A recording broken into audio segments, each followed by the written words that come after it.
me let me unmute myself. Sorry about that. As I went through my intro, and now I should do it again. I want to welcome you to my channel. And as I was babbling earlier on mute, which you couldn't hear me, I was explaining that I'm excited about today's project because um, it is something that we'll be using SilverSilk with, but I like to dabble in all sorts of other types of mediums, whether that is, uh, what have I done? Chainmail, bead weaving, wire work, gluing rhinestone sheets onto SilverSilk. Like we've kind of explored so many different places, and epoxy clay is one of my favorite things I think to dabble in. There's so many different ways to use it, and I thought that the idea of creating just this thing that you could stick a bunch of stuff to was a brilliant idea. Now, this is not original to something that I've done or like have found for you guys. My buddy from the Great Beat Extravaganza, Christy Friesen, is the resident expert for all things polymer clay and epoxy clay. She knows her stuff so well. And it was so fun to have her on a few times during either my workshop week or something that was going on with SilverSilk behind well, what am I trying to say? She was as a guest for one of my events, and so I got to learn so much stuff from her, and some of you guys did as well, and some of you might not even know what I'm talking about or who I'm talking about. But she's a genius. I highly recommend you check out the Great Beat Extravaganza and look for Christy Friesen. She usually is on the end of the show to wrap it all up. But I thought that I would kind of do my own spin on it this time and show you guys a very special pendant that I put together using a little bit of epoxy clay. Doesn't take a whole lot to construct anything with. And what's great about the project that I'm going to be showing you is that the particular cab bezel that we're using, it's got a back to it, right? And so we don't have to put this on anything special to allow it to dry, essentially, the epoxy clay. It's kind of encased within its own setting. And that way, whenever it's all like nice and cured and, you know, for lack of a better term, dry, I guess, from curing. It's ready to wear, and there's no embellishing that you need to do on the back. So I love it for a lot of reasons. I'm gonna go ahead and flip my camera around so I can show you guys what I'm talking about. So allow me to do this. So this is the epoxy clay stuff that I was talking about. And more specifically, this is the project that we're going to be making.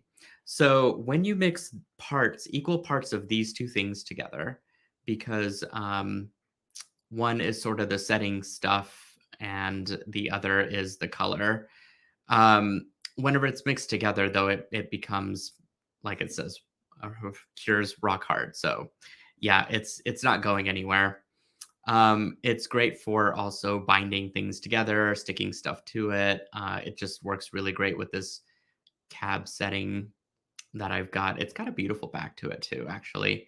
But again, it just cleans it up so nicely, and you know I love a good polish on things. So I'm excited to get to this project. It's highly shiny and fun. And I got these cute little mini kits in the store temporarily in the pop-up shop. It is I don't know if it'll last for too long. I can always replenish it, I suppose. But the actual rhinestones and stuff come in different sizes and colors. And so this might have a different colorway with the greens and stuff. And then this might not have any, from what I see immediately, any of the greens. But it does have some other colors within it and lots of little mini rhinestones to stick on there. Let's go over, before I get into the nitty gritty of all this, the tools that I'm going to be using, because there's just a few that we need. I'm just going to grab my basic plier set, which includes a pair of round nose pliers, a pair of chain nose pliers, and a pair of bent nose pliers. I think the bent nose are probably the easiest to pick up the little rhinestones with. And even if you go to Christy Friesen's website, which again is all available in the video description, She's got some special tools that you can use to pick up the little rhinestones and stick inside of epoxy clay. And in fact, I think she also has some kits available too, for some of the fun stuff that she works on, which I think kind of lends itself more to found objects and things. So it's definitely a cool addition to jewelry. What else do we need? I think I need a pair of cutters, but I left those on another table. So if I need them, I'm gonna pop off my table and grab them real quick. Um, but I've also got another pair behind me, I suppose. And I think that's really it outside of a couple of latex gloves. If you are allergic to latex, I'm so sorry. There are other gloves out there that you can definitely use to mix stuff up. I do highly recommend the gloves for a couple of reasons, just so that you don't get your hands dirty too badly. I noticed like last time I did it without doing the gloves, and it was like all up in my nails. It got real messy. So I just like having the gloves with me. And this stuff is definitely sticky and gross, but it's not like poisonous or toxic or anything. Once you get both of the different sets of clay here mixed together, it starts to kind of just become pretty much like polymer clay. So you can take your gloves off at that point and just mold it however you want to. So I'm going to pick up the epoxy clay, which you can grab from Christy Friesen as well. I don't have it in my shop. This is more of her thing. So if y'all don't mind going out and supporting her, again, that link is in the video description. I just need to grab a cab setting, which I, of course, forgot to do. So let me pop over and grab that real quick. There we go.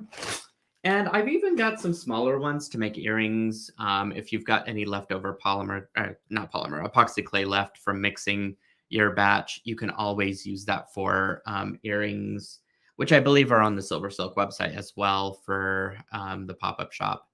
And this is great. It's not very high, as you can see. It's probably about 1.5 to 2 millimeters in height. And so having a shallow tray is great, and you can create kind of a little domed top with the epoxy clay. So I'm going to grab color A. And again, you don't need very much to get this to work. So I'm just going to grab yay much. Okay, stick that right there. And let's grab the same amount from color B. There we go. This stuff will last a long, long time. And I noticed that it doesn't really harden until you mix them. And so I've had it sitting out on my table or in my cabinet, really, for nearly, oh gosh, I want to say nearly like 4 months, give or take. And it's not hardened as it's in its own individual Tupperware here. But again, when they're mixed together and they start to work off of each other chemically, and then it starts to cure, and so you won't really get much molding time or even storage time, I should say. But after it's kind of all nice and mixed together, you have roughly about 40 minutes to an hour until it starts to harden, and then it becomes more tough to insert crystals and things into. So all I'm doing is just mixing this around, getting it nice and mixed up. Just kind of folding it into itself. You could see like all of that stuff would have been otherwise in my nails and fingers and stuff, and that's really not where I want to go with it. So good to have the gloves on hand. And this may or may not be enough. I think it will be, but I might grab a little bit more. And that's the beauty of this thing too, is you can start small and work your way up as you need to. So I'll just grab like another small pinch of this stuff.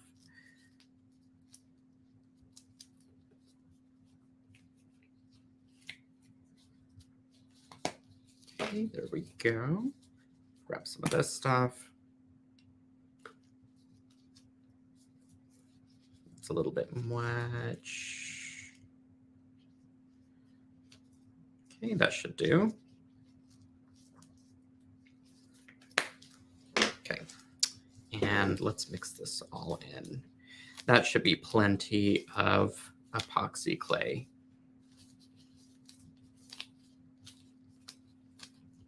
All right. I'm keeping an eye on comments in case there are any.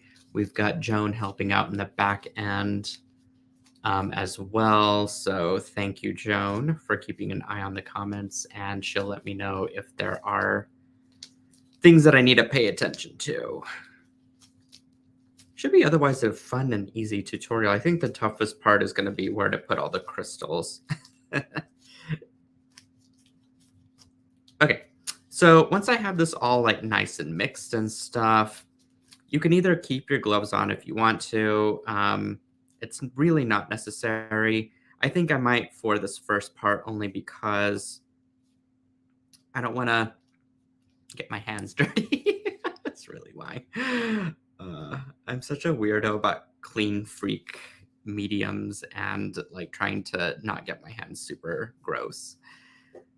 Now, it might look a little bit beat up, but as we add crystals and stuff to this, it's going to smooth itself out quite nicely.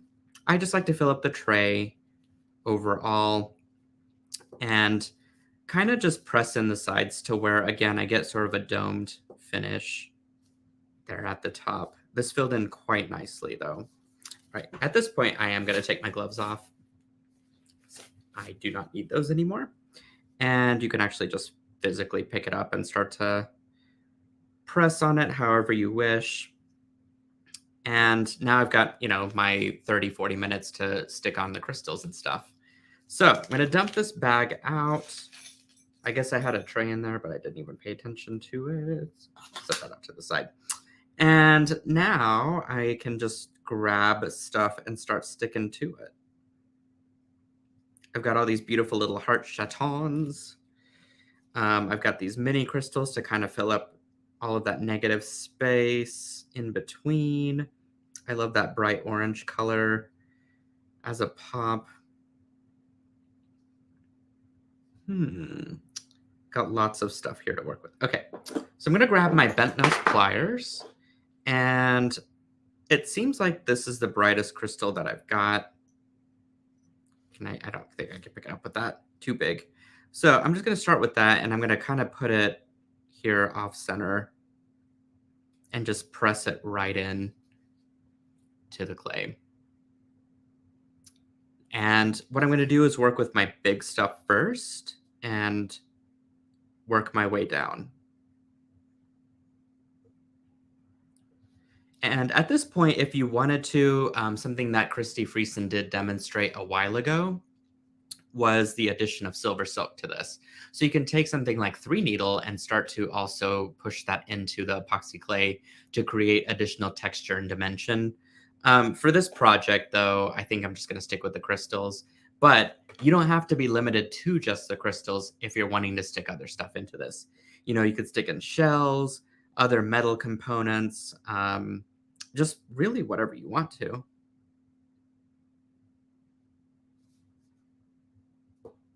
Okay, I've got a few different hearts there, so that's fun.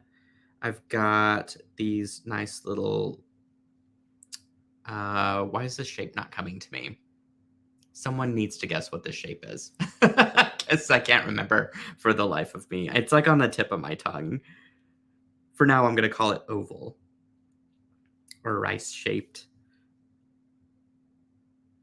I know there's a better name for it. So I'm going to stick some of those down in there. With no rhyme or reason to what I'm doing here as far as... Well, other than maybe balancing my color palette is all. I want to make sure that all of the bright colors are dispersed evenly throughout my design. Marquise, thank you. Or a marquee. There, yep. So I got my little marquee rhinestones all set in there. It's like I knew that that term is just not coming to my head fast enough. Okay, so the other thing you want to remember is your fingerprints are going to get over all of this, and that's okay. Because what you can do then is once this is all cured and hardened and stuff, you can clean it with glass cleaner and or rubbing alcohol, and it'll get those fingerprints right off.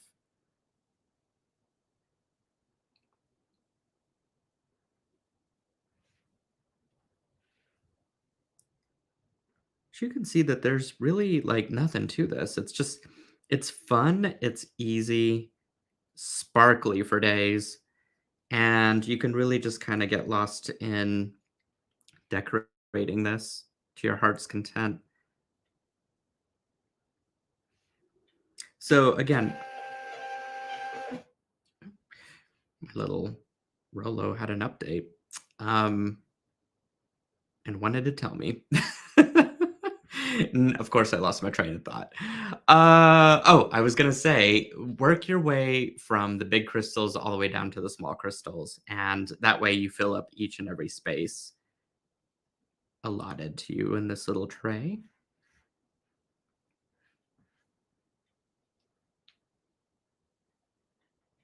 Let's see. Probably here. The smaller crystals will probably require a tool of sorts to then be able to fill in those small gaps. So let's see.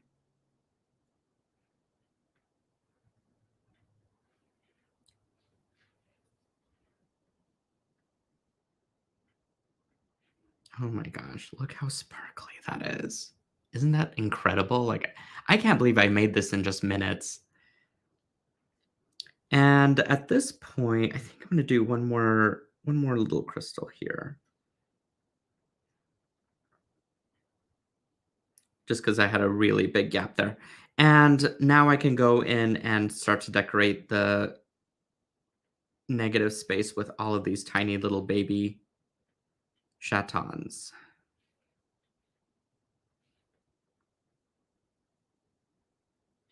You see? And you just basically do that all the way around. Nothing to it. Easy peasy. Love this stuff. Super relaxing.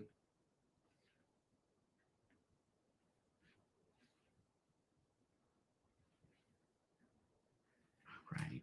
Oh, okay. I'm gonna flash some comments. This is a live show, so I apologize if you are here for just the content. You can fast forward through all this. Hi, Becky. It is so sparkly, isn't it? Though. Oh my gosh, created sparkle in minutes. Ah, Jennifer Miller is in the house and also saying hello to our friends here in our little class. Um, let's see. So far, no questions. So hopefully, I'm getting the instructions across pretty clearly. This is like the easiest project that we ever needed. And sometimes that's what it needs to be, is just an easy project.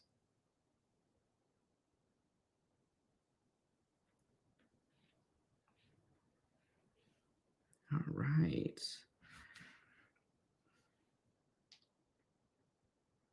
Again, there are tools to make this easier to pick up the small crystals. I'm using my hands because it seems to be pretty efficient in sticking all this stuff on. If you feel that you've made a mistake and you didn't want to stick something where it was, you can still remove it and sort of patch it over because the clay is soft. Um, but again, remember, you can only really do this for an allotted amount of time before the epoxy clay starts to harden.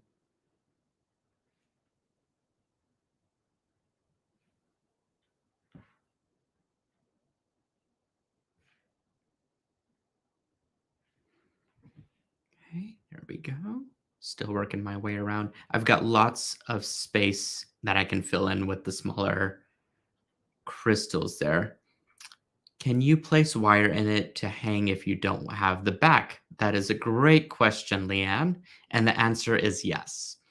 If you want to trail back into my YouTube archive, you will see a project that, and what I would do is just go to my YouTube channel and type in Christy Friesen as part of the search within the channel. And you'll see a couple projects where she actually does use wire and silver silk to create what's the term here? Not a bezel, a bail. That's it. She creates a bail out of silver silk, which is genius. It was such a perfect project and great idea. Maybe Joan, if you remember where it is located, maybe you can grab the link for that and post it to our chat here. But it was such a genius project.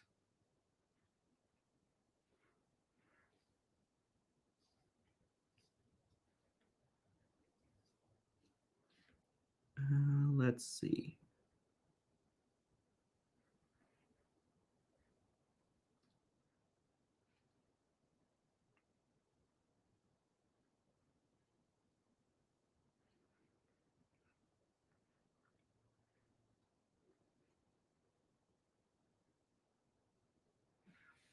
Oh, there it is. Thank you, Joan. Appreciate that.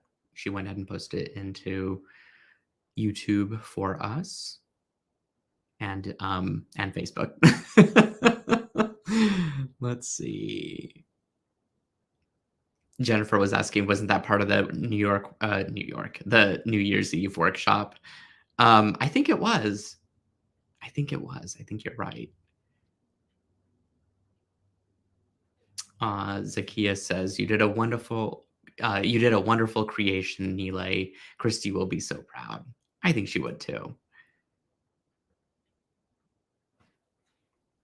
Okay.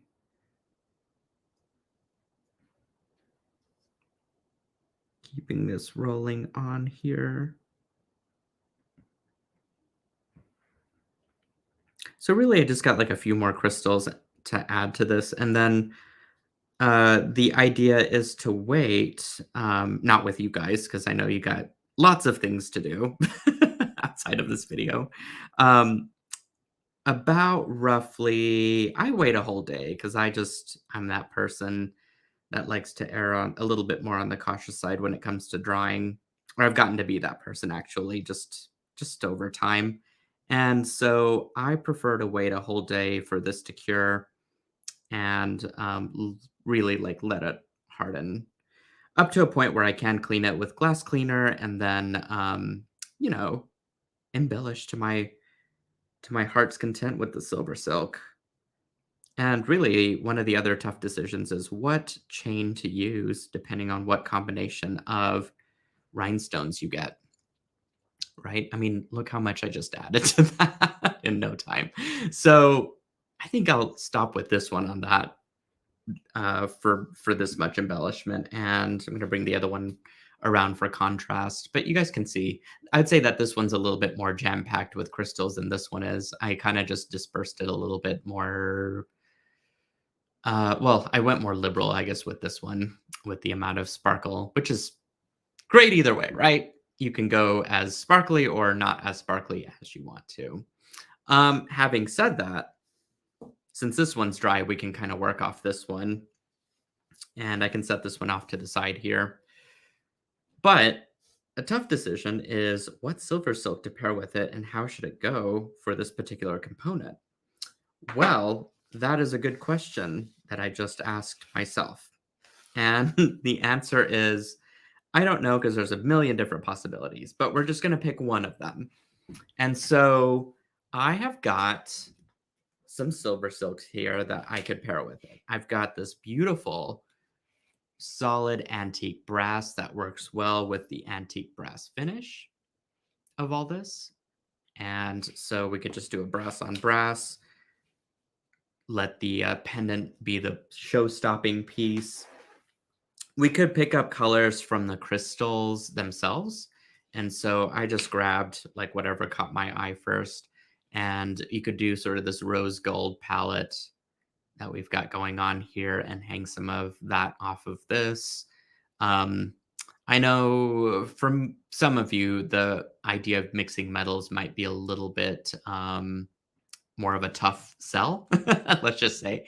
So, you might want to stick with the brass on brass. However, you could use the same findings across the board. And so, if you wanted a color chain, and even if it's got silver on the inside, that's okay.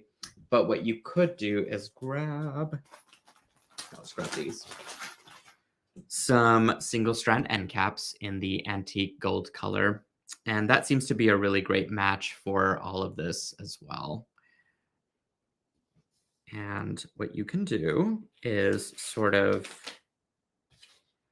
I'm just going to play around here for a second and show you guys some possibilities. So you see how the continuity sort of like comes up with the finding, but then I switch to a different chain color, but the chain color coordinates with some of the crystals. And so you're not really off base with whatever you decide to do. Another color that I picked out was this blue, sort of seafoam color of capture chain.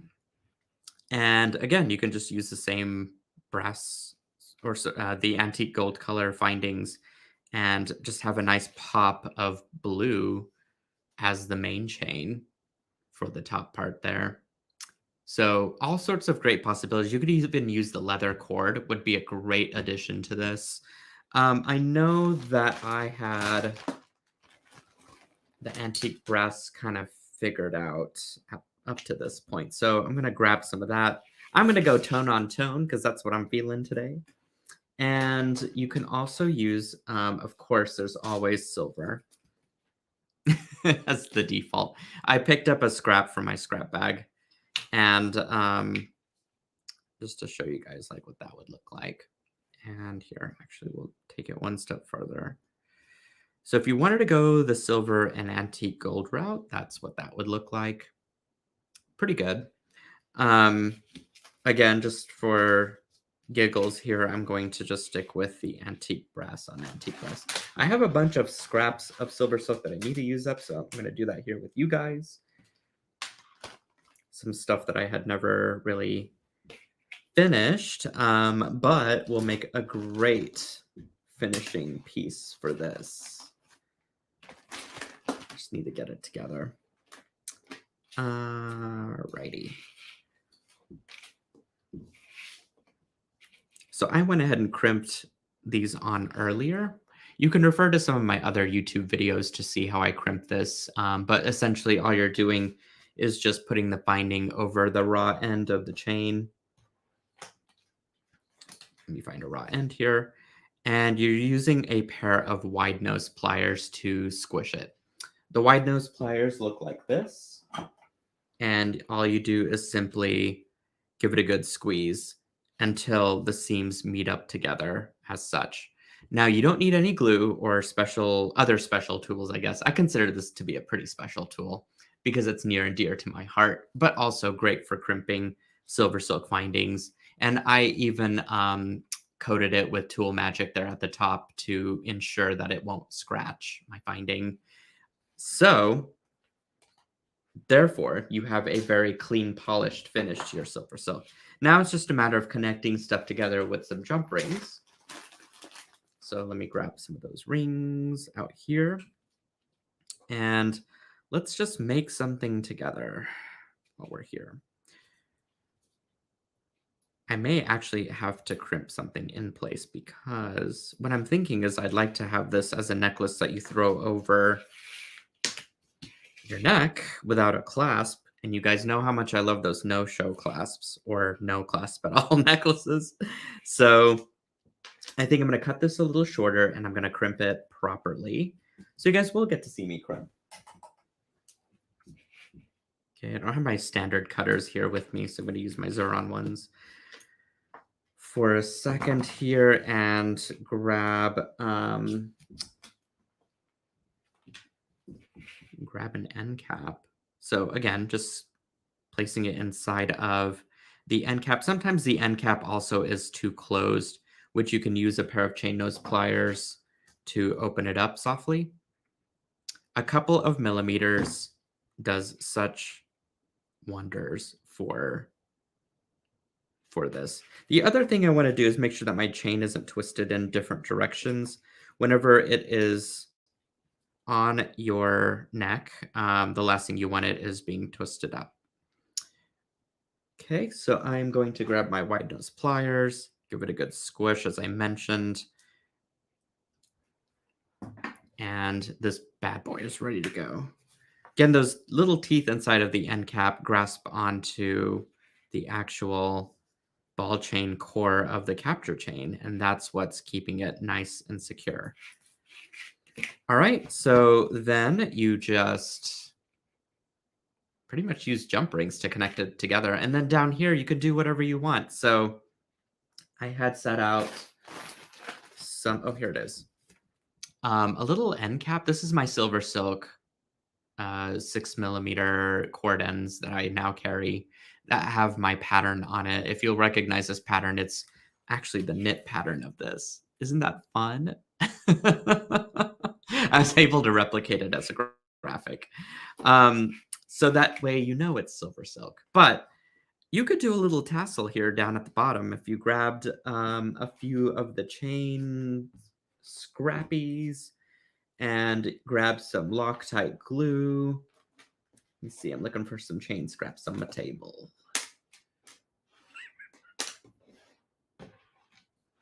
These are all like super long pieces. I guess actually, technically, I could just do this. So I'm gonna grab 3 of these just to show you guys like how this could work.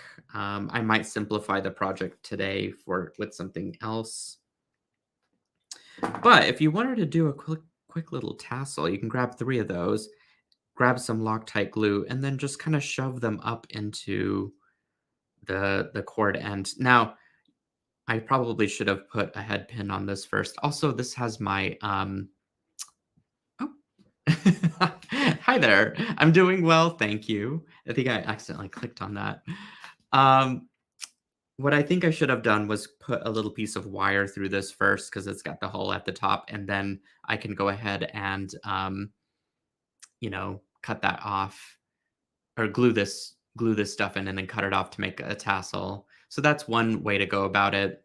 The other and more simpler solution is to just grab another piece of chain with an end cap on it, and you can make this into a Y style pretty easily just by doing a single tassel. So in this case, I'm just going to grab a small piece of SilverSilk scrap, and I'm going to cut off the end at a reasonable amount. This is probably about 2.5 inches.